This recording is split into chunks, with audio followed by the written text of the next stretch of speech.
আমি এবার তো থাকবো না কইস থাকবো না থাকবোই না আমার কেউ বান্ধেও রাখতে পারবে না কি হয়েছে মাথায় রে? আমি থাকবো না এবার আমার আজকে বান্ধেও রাখতে পারবে না আমি পোলা লাগে থাকবো না কে হইছ কি পোলার হইছ কি? আজকে আমাদের পোলার সমস্যা আছে আমার পোলার সমস্যা আছে এই কথাটা তুমি এখন কাউকা বাবা, তুমি এই 3 বছর ধরে আইছো, তুমি আমার একদিন কইছো আমি আমার পোলা নিয়ে শহরে ডাক্তার দেখাইতাম। আরে বাবা এই সমস্যা না অন্য কেস। অন্য কেস মানে কেডা মামলা করছে? এত বড় কলজেরা কে যে আমার পোলার নাম মামলা করে এ নথি উঠাইছো? বাবা আপনি কি করেন? কিসের কেস মামলা কিসের কি উল্টো পাল্টা বোঝে? তাই যাই হোক কি হইছে মাগো তুমি আমারটা একটু খুললে কও দি। আমনের দেখো ইয়ে রইবে আমরা তিন বাপুতি তো হুমান।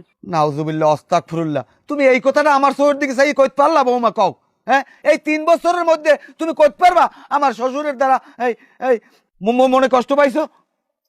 আর দোষ তোর এ কথা তো হেরা না, দোষ তো আপনার না, দোষ তো আমার। আমি ছাগল বেচছি বউ এবার অ্যান্ড্রয়েড মোবাইল কিনে দিছি, এই মোবাইলে খালি সাকিব খানের সিনেমা দেয়, তাই আর হে মনে মনে তো স্বামী হিসেবে কল্পনা করে সাকিব খানের আমার লাগে সংসার করা আর ভাল লাগে। এ মারলোটা আবার তোমার কথা কাই আমি সাকিব খানের ছবি দেই। হ্যাঁ বজ্জত মহিলা উল্টা পাল্টা কথা কবা না, খবরদার। স্বামীর ইজ্জত দিয়ে কথা কবা সব সময়। এই পোলারে কিন্তু আমি এক বিয়ে করাইয়া এই বউ আমার দেউরের বাড়ির ঠেলায় কুয়াশার মধ্যে পড়ে দৌড়াইছে জানো তুমি? তোরা পর্যন্ত লগে লই যেতে নাই এন ক্যামেরা মোরে ডর দেখান না তোমারে ডর দেহা মুখা, তোমার বাপের রাজনীতি করে, তোমার তো আর আমি ডর দেখাইতে না। তা কি হয়েছে আমারটা একটু খুললে কও মাগো। কি কইবে, কোনো কথা আছে? লাইন গেট করছে না আব্বে তো কালে দীর্ঘদিন ধরে এই বাড়িতে কাম কাজ রয়েছে, ধান ফান হিসেছে হুকাইছে, এখন হ্যাঁ মুখ না দেখলে এখন আর মাথা ঘুরায়। আমি ধান ফান উড়ে থেকে আমি কদিন বাইরে বাড়ি থাকবো না এবারতে।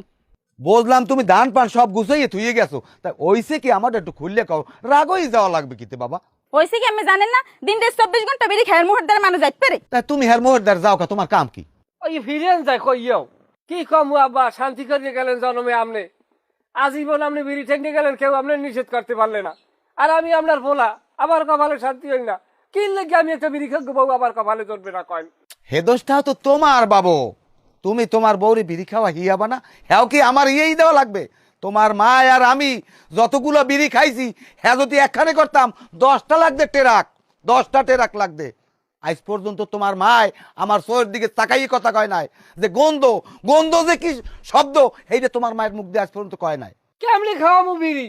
পাশে বইয়ে বিড়ি খাওয়া তো দূরের কথা, বিড়ি খাইয়ে ঘরে আইলো খ্যাত খ্যাত খ্যাত খ্যাত করে কাছে।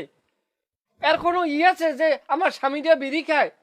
আমি একটা বিড়ি খেয়ে স্বামী পাইছি, আল্লাহ আমারে মিলেই দিয়েছে, তাই আমিও হার লাগে দুইটা সাইডে টান দিয়ে আমিও একটা লাইনে থাই। এই যে শেখার, এই শেখার কোনো আছে আর ভিতরে যে এমনও তো একটা মানুষের ভিতরে মাথায় থাকে, আরে আল্লাহ আমার একটা বিড়ি খেয়ে